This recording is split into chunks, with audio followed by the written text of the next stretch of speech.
What up guys? I'm Kristen from Be My Travel Muse, and today we are talking about what to pack when you come to Southeast Asia. I have spent a cumulative 2 years in Southeast Asia, split up over 5 different journeys, and over that time I have learned a lot about what you should bring with you when you come and what you should leave at home. Over the time that I've spent here, I've made a lot of packing mistakes and I've learned a lot of really helpful tips along the way. For the first year that I was in Southeast Asia, I did it all carry-on only, so this is also a minimalist packing video to help show you how to get a lot of variety into your wardrobe without having to sacrifice a ton of weight on your back. So let's get inside, shall we? And I will tell you all about my Southeast Asia essentials.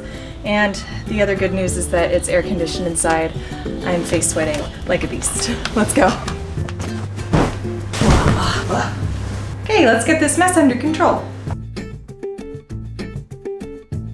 First of all, I just want to point out that Southeast Asia is actually a bit more conservative as far as the way that people dress. And the other thing to take into consideration is it is really hot and humid year-round in almost all of Southeast Asia. So trying to cover up while also not totally sweating through everything you're wearing can be a little bit of a juggling act. So everything that I have here is really lightweight and it all serves a purpose, even though I try to be really fashionable with it at the same time. I have 4 pairs of shorts here. Second of all, I always leave a little bit of room in my bag so that I can make purchases when I'm in Southeast Asia, because you can buy really lightweight cotton things like these shorts or these elephant shorts. And I really love these pants here. I just feel like the fashion is kind of getting really cute over here. Lightweight pants like this are a lifesaver, as is a nice scarf. I can just throw it around my shoulders if I'm visiting a temple, which will require that you have your shoulders and your knees covered up. The other thing that I find really helpful are lightweight dresses. So yeah, normally I'm not really a dress person, but I'm totally covered up when I wear it. Another long dress, as well as a long skirt and a couple of beach cover-ups. Also, I have a short sleeve shirt here and a long sleeve cover-up shirt. So I've got a total of 3 tank tops and 2 shirts, 2 pairs of longer pants. This one is super thin and lightweight. It's nice to wear on plane flights. And this is more like exercise workout pants. And I have 4 bathing suits with me because they're tiny, they don't take up much space, and I like to have variety. And I also bring like 10 pairs of underwear and 2 bras, as well as a sports bra and 3 pairs of socks. In the past, when I've posted packing lists, people say that it's way too much stuff and that they only bring like 3 pairs of underwear. Personally, I really don't want to do laundry like every other day, so I bring a lot of the small stuff. Trust me, all of this is going to fit into my packing cube. But to make it work, I highly advocate the roll and stuff method. All right, this absolutely will fit into a carry-on. Yeah, if you want to bring variety, if you want to bring 4 dresses, if you want to bring 4 swimsuits, it can be done. So let's talk about some of the other essentials, shall we? Kind of like my swimsuit habit, I also like to bring a lot of different sunglasses with me. And again, I don't sweat the small stuff because I can fit so many of these into my backpack without it mattering. Other stuff that would be good to bring from home, I don't know about you, but I'm really particular about my skincare routine and I just want to keep it consistent no matter where I go.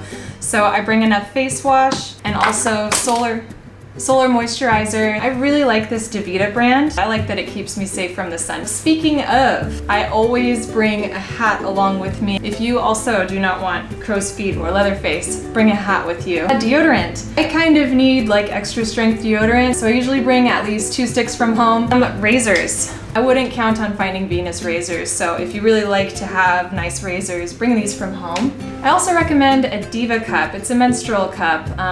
You know, obviously this isn't relevant to the dudes, but if you are a lady, it is a much easier way of dealing with everyone's favorite monthly visitor. Just Google it. This is a wire mesh bag protector. Most of the time you're going to come across lockers, or if you're staying in higher end places, they have safes. Or if you're staying on a beach and it's a little bit more basic and it's only got bamboo bungalows, which I've come across a lot in Southeast Asia, and it's usually some of my favorite places to stay. But I do have my computer and my camera gear with me and, you know, my passport.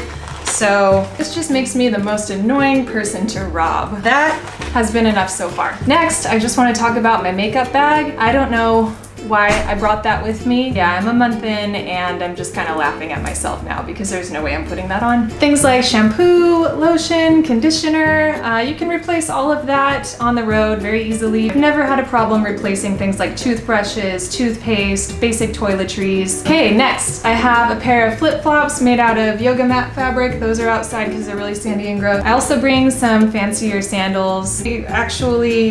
They end up pretty small, so I do have room for them. A lot of people debate whether they should bring hiking boots with them to Southeast Asia. I can't really answer that question for you, but I just used these guys. Have a sarong handy. You can buy that here if you want to. I also highly recommend bringing a pack towel with you. I also bring a dry bag with me. I would say in general in Southeast Asia, you're probably gonna be on boats sometimes, whether it's in transit or an activity, so this is super small. It folds up really easily, and I think I paid like, I don't know, 15, 20 bucks for it. So yeah, it's called a dry bag.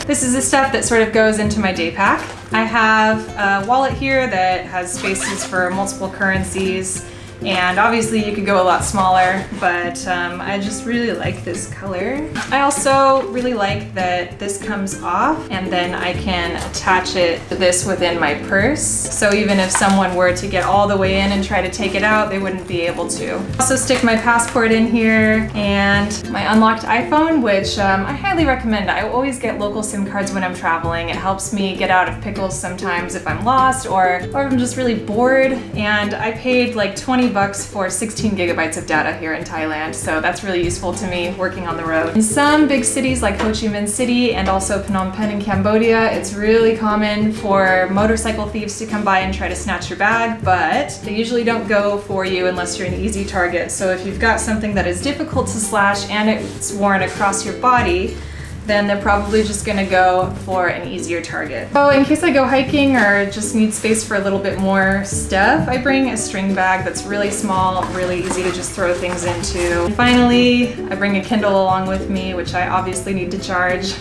because books take up a lot of space and I always like to have a lot of books with me for those long journeys. Those are basically my Southeast Asia essentials, so let's put it all together in the backpack and I will prove to you that it all works. All right, and now I'm good to go. Speaking of the great debate between suitcases and backpacks, I really think that traveling with a backpack is a lot easier in Southeast Asia. I have walked on so much uneven pavement, so much lack of pavement. I just highly advocate going and trying one on with weight on it. If you live in the US, REI is a great store where you can do that. It just makes life so much easier. So that is my essential backpacking in Southeast Asia packing list. I hope that you enjoyed this video. If so, give it a thumbs up, share it with your friends, and don't forget to subscribe to new videos every Wednesday. And let me know in the comments below if there's anything that you're wondering about or need help with for your traveling that I could make a new video on. Thanks for tuning in, guys. Bye!